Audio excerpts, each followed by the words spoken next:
Hello everyone, কেমন আছো তোমরা সবাই? আই নো অনেক দিন পরেই আমি আবার ভিডিও পোস্ট করছি।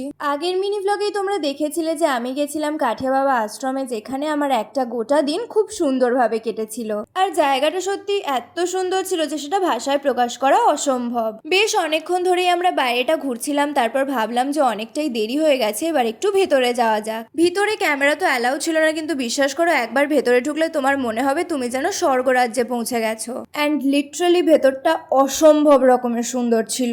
জীবনে অনেক জায়গায় অনেক রকমের মন্দির, আশ্রম, ঠাকুরের স্থানে গেছি, কিন্তু আমার দেখা সব থেকে সুন্দর যদি কোনো স্থান হয়ে থাকে তাহলে আমি বলবো এটা। মানে শুরু থেকে শেষ পর্যন্ত সবটা এত সুন্দর ছিল যে আমার তো ওখান থেকে আসতেই মন চাইছিল না। আর ওখানে সব থেকে মিষ্টি যদি কিছু থেকে থাকতো তাহলে ছিল এই বাছুরগুলো। আর এই বাছুরটা বলছে আমি সব থেকে আলাদা, সেই জন্য সবাই বসে রয়েছে আর আমি সাইডে গিয়ে দাঁড়িয়ে থাকবো। যাই হোক, ওখানে একদম সামনেটাতেই টোটো দাঁড়িয়ে থাকে, তো ওখান থেকে একটা টোটো করে নিয়েছিলাম। অ্যান্ড আসার সময় আমাদের একটা ভদ্র সভ্য রাস্তা দিয়ে নিয়ে আসা হয়েছিল, সেই জন্য আমি খুব খুশি হয়েছিলাম। অ্যাটলিস্ট মানুষের হার্ট অ্যাটাক হবে না যাওয়ার সময়ের মতো। সো আমার একটা দিন তো এরকম সুন্দরভাবে কেটেছে। দেখা হবে তোমাদের সাথে নেক্সট মিনি ব্লগে, ততক্ষণের জন্য বাই বাই।